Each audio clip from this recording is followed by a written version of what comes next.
Have you ever noticed, as we navigate life's journey, especially those of us over 40, that the harder you grasp at something, the more elusive it becomes?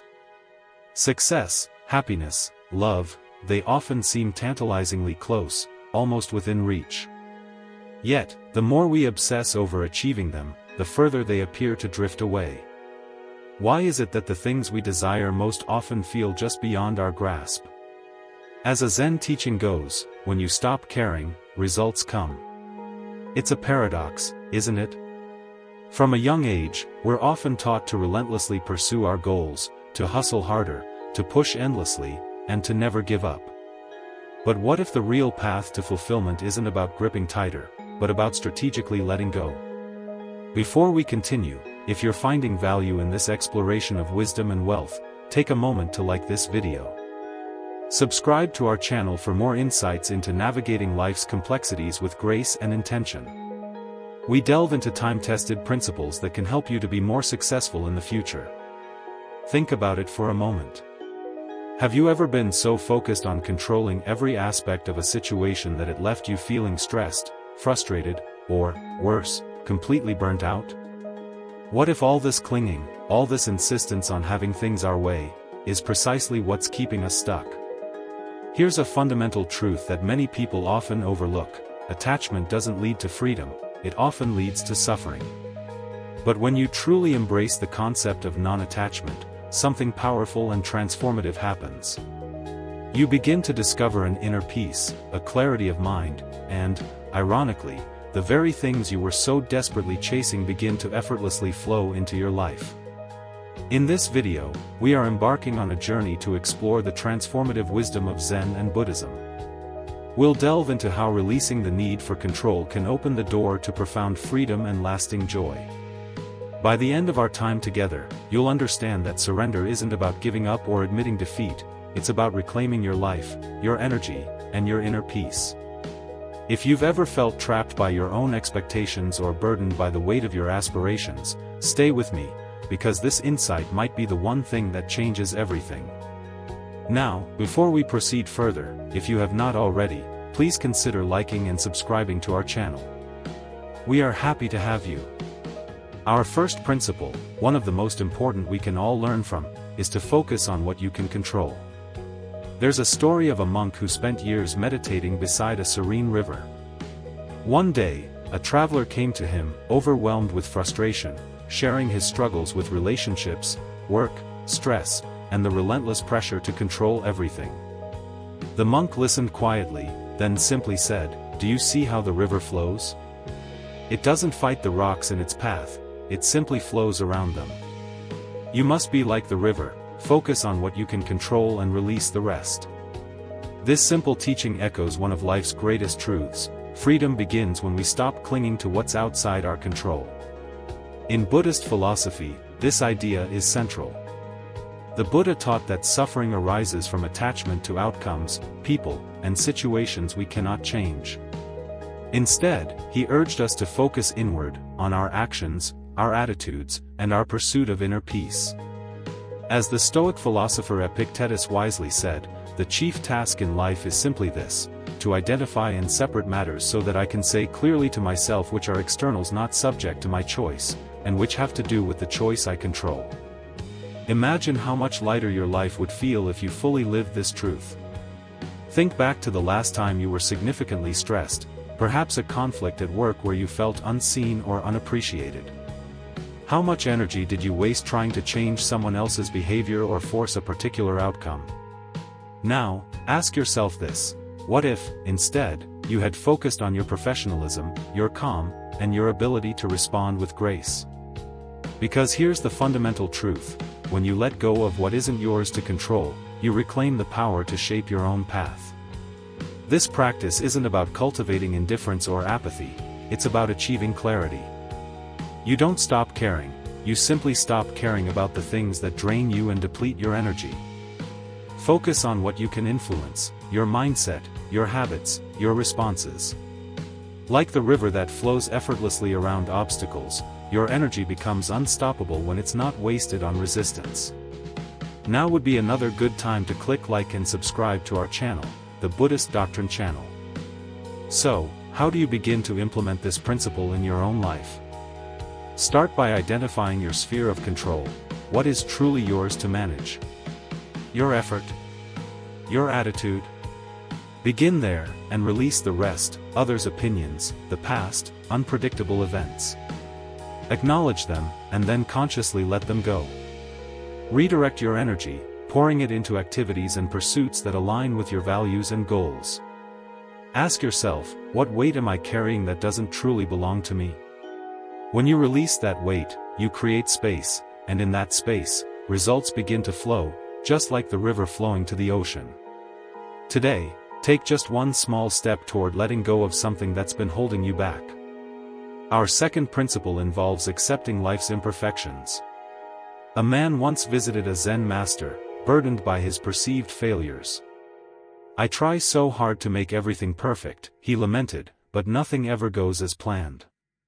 The master smiled and handed him a cracked teacup. "Drink," he said. The man hesitated. "It's imperfect." The master nodded. "And yet, it still holds the tea." This simple story reveals a quiet yet profound truth: perfection is not the goal, acceptance is. In Buddhist philosophy, suffering often arises from resisting what is, from demanding that life meet impossible standards. We often tell ourselves, "I'll be happy when everything's perfect," but perfection is an illusion, a mirage. Life is inherently messy, unpredictable, and flawed, and that's precisely what makes it beautiful. The Buddha taught, when you demand perfection, you invite suffering. Life is ever-changing. Seasons shift, flowers bloom and fade, and even the moon has craters. And yet, within every imperfection, there is hidden wisdom, if we're willing to embrace it. Now, here's another chance to like and subscribe to our channel. We are just getting started. Think of the last time things didn't go as planned, a project that failed, a relationship that didn't align. How much time did you spend dwelling on what should have been, instead of learning from what was? Letting go of the pursuit of perfection makes room for growth and innovation. Modern society often equates mistakes with failure, but Zen teachings offer a different perspective. Cracks are often where the light enters. Imagine an artist who treasures the flaws in their work, who finds beauty in a crooked line or a smudged brushstroke. Life is no different. The imperfect moments, the stumbles, and the setbacks, they teach us resilience, creativity, and grace. They teach us how to embrace imperfection and to find beauty in the broken. So, how do we begin to cultivate this acceptance of imperfection? First, we can consciously shift our perspective. When life doesn't go according to plan, pause and ask, what can I learn from this? Second, practice self-compassion. Don't punish yourself for your perceived flaws. Treat yourself with the same kindness and understanding you would offer a friend. Remember, progress is far more important than perfection. Find beauty in the broken. Notice the charm in what's chipped, unfinished, or flawed. Let it serve as a reminder that this is life, raw, real, and beautifully imperfect. Ask yourself, what am I resisting simply because it's not perfect? When you stop chasing an unattainable ideal, you set yourself free. Suddenly, mistakes become teachers, flaws become art, and life becomes richer, more meaningful, and more authentic. The cracked teacup still holds the tea, and you, with all your imperfections, are still whole, still worthy, and still enough. Now, today, take one small step toward accepting life as it is, not as you think it should be. The next principle is to practice mindfulness. There's a man who spent years of his life in prison and always focused on what he had, rather than what he didn't have. Here's how to shift your perspective on a daily basis and be more mindful. Shift your perspective, pause and reflect when something goes wrong. Resist the urge to react instead of react. Ask, what might this be teaching me? Find the opportunity, look beyond the surface. What new possibilities or lessons could this experience offer to yourself and those around you? Let go of labels, stop categorizing events as good or bad. Trust that even in adversity there is growth. Buddhist wisdom reminds us our judgments create unnecessary suffering, but when you change how you see the world, you change your world. As the Dalai Lama once said, sometimes not getting what you want is a wonderful stroke of luck. Ask yourself, what challenge in my life can I see differently? When you stop caring about labeling every experience, you create space for transformation. The world becomes less about what happens and more about how you choose to see it today. Embrace a challenge as an opportunity and watch your life shift in ways you never imagined. Today we would like to take the opportunity to ask again that if you are benefiting in any way from the information in this video, that you please like and subscribe to our channel. Thank you.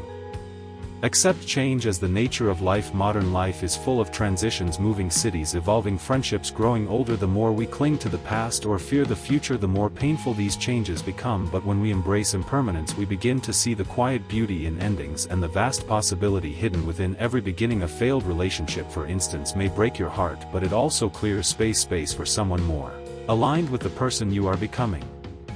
Here's how to embrace change in your life. Acknowledge your resistance when change arrives. Pause. What are you clinging to? What story are you unwilling to let go of? Simply noticing this resistance is the first step toward release. Reframe endings as beginnings. Instead of asking, "What am I losing?" ask, "What new chapter is opening?" Stay present. Change becomes overwhelming when we project too far into the future. Focus on what's here now and take just one mindful step forward. Buddhist wisdom teaches change is not the enemy, it is the natural flow of life. When we accept impermanence, we release the burden of trying to control what was never ours to hold. As the Zen saying goes, when you let go, you create space for what's next. Ask yourself, what change am I resisting? That could lead to growth. When you stop caring about keeping everything the same, you free yourself to evolve, to expand, to welcome the unknown. Today, trust the flow of life, let go of what was and open your heart to what's becoming next. Cultivate forgiveness. There's a story of two monks walking together. At one point they came to a river where a woman stood hesitant, afraid to cross. One monk offered to carry her even though their vows forbade touching a woman. She accepted and he carried her across the river. Hours later, as they continued on their journey, the second monk, still upset, finally spoke. "How could you break your vows like that?" The first monk smiled and said, "I set her down hours ago. Why are you still carrying her?"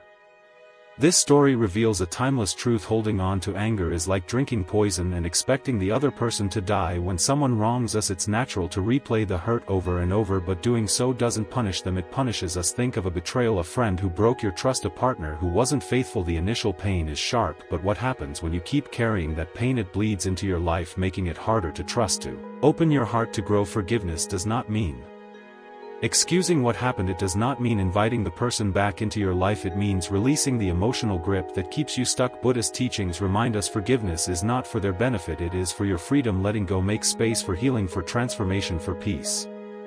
Here's how to cultivate forgiveness. Acknowledge the hurt. Don't suppress your feelings, name them, hold them gently, let them be seen. Shift your focus. Ask, what did this experience teach me? Use the pain to build empathy, to strengthen boundaries, to deepen your self-respect. Release with compassion. Forgiveness doesn't mean reconciliation. Sometimes the most loving act is to let someone go and quietly wish them well from afar. The Buddha said, "Hatred does not cease by hatred but only by love." This doesn't mean you must love those who harmed you. It means you stop feeding the anger so that something gentler can rise in its place. Ask yourself, what grudge am I holding that is weighing me down? When you stop caring about keeping score, you step into a deeper freedom. Today, set down one burden of anger. Forgive not for them but for yourself. Peace is waiting on the other side.